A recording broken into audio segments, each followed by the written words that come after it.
Welcome to Vacuum Wars, and to a special edition to look at iRobot's new lineup of Roomba robot vacuums for 2025. This has been a very anticipated refresh of the Roomba lineup from iRobot, who looks to have started from scratch and completely reimagined the Roomba lineup from the last few years with major additions such as LiDAR Navigation on everything from their budget models to the top of the line, single rollers, as well as a totally new mopping system. And it seems like they're offering these models at fairly competitive prices too. So depending on how well they actually perform, which we at Vacuum Wars should know soon enough, iRobot could once again dominate the robot vacuum market in several categories. As far as the announcements so far, the lineup consists of 4 different series: the 105, 205, 405, and 505, with the lower numbers being the budget options and the higher numbers being more expensive. They come in different color options, mostly a dark gray or white version, as well as many different configurations. For example, the 105 series has one with a mop and one without a mop, and each of those has an option to have an auto-empty bin or not. But I'll get into more of those details in a minute. They all have some things in common, and the most important thing, in my opinion, that they all have is LiDAR navigation. iRobot resisted adding LiDAR to their robots for many years, choosing to go with their camera-based systems of navigation instead, which were good, but not quite as efficient as LiDAR. So it was a pleasant surprise to see that they went all in with LiDAR navigation with their new lineup. Even the most budget model, the 105, has LiDAR, which is very rare for that price range, and I think will greatly improve the user experience for budget buyers. They do have a few different types of LiDAR in the lineup. For example, the 105, the budget series, and the higher-end 405 and 505 have a standard top-mounted spinning LiDAR. But the 205 series has a kind of internal half LiDAR, which has become popular with other manufacturers lately because it makes robots a little bit slimmer and able to get under some furniture that the taller ones can't, though they do sacrifice just a little bit on navigation compared to the top-mounted ones, but not much. They all have the same suction power, which iRobot refers to as 70x, which is 70 times the suction of their old 600 series. For comparison, they say that the J7 series had 10 times the suction of the 600 series, so this 70x number represents a pretty big shift in suction power for iRobot, and they have applied it across the board with all of their models. Another thing that they seem to have in common is the same single roller and side brush configuration. This was surprising to me since iRobot was the pioneer of the dual roller design, and up until now, all of their robots had a dual roller. So we can assume that there was a good reason to go all in on single rollers for the new lineup, and I'm excited to see how they do in the various practical tests that we do. They've also all been given a brand new look with a more modern design, which iRobot says is meant to blend more seamlessly with home decor. Okay, so let's jump into the specifics and talk about the differences in the lineup as far as I can tell so far. The 505, which is the most expensive one that they've announced so far, has all the modern features. It's a combo robot, meaning that it's a vacuum and mop combo. It uses 2 spinning mop pads with varied water control to mop. These pads lift up automatically when it senses carpets, which is an important feature that allows you to clean carpets and floors in the same run. It also has an automatically extending mop pad, which they call Perfect Edge, which extends for better edge coverage. It also has what iRobot calls the Auto Wash Dock, which, in addition to being an auto empty dock where the robot can empty its dustbin into a disposable bag, it also washes its mop pads, dries its mop pads with hot air, and refills the robot's clean water tank, all of which have become more or less standard features for robot vacuum mop combos in this price range. One big difference with the 505 and the rest of the lineup is that it's the only one currently announced that has a camera-based front-mounted obstacle avoidance system to recognize and avoid household objects, which they call Precision Vision AI. The 505 list price is $1,000, which, if it performs well, would be a very competitive price for a robot vacuum with all these features. The next step down in the lineup is the 405, which is about $200 less than the 505. And the main thing that you lose is the precision vision obstacle avoidance. The 405 doesn't have camera-based obstacle avoidance of any kind. The 405 still has the spinning mop pad system, but it does not have the extending perfect edge mop pad. The 405's dock has all the functionality of the 505 with the exception of heated air dry. It still seems to be able to dry the mop pads, but not with heated air.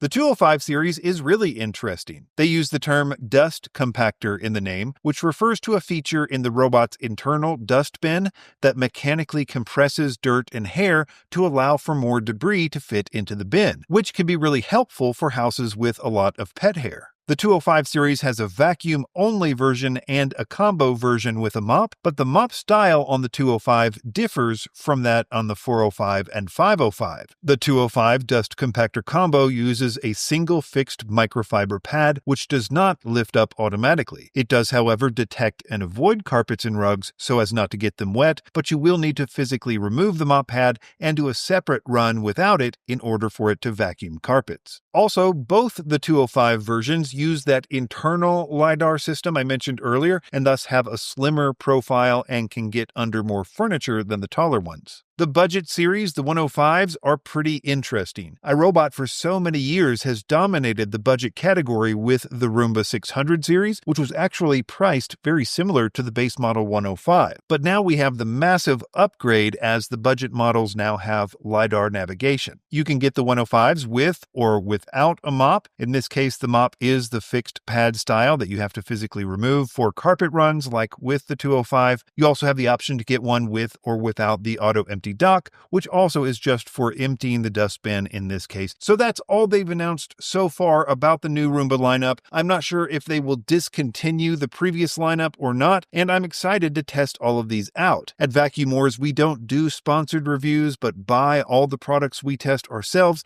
so it will take a few weeks before we're able to buy and review all of these, so be sure to subscribe to Vacuum Wars before you leave, and thanks for watching. All of the links in the description are updated regularly to reflect our current favorite vacuums in multiple categories. You'll also find links to the Vacuum Wars website in the description, where we have more detailed lists of our favorite products, like our new top 20 robot vacuums list, which is updated weekly.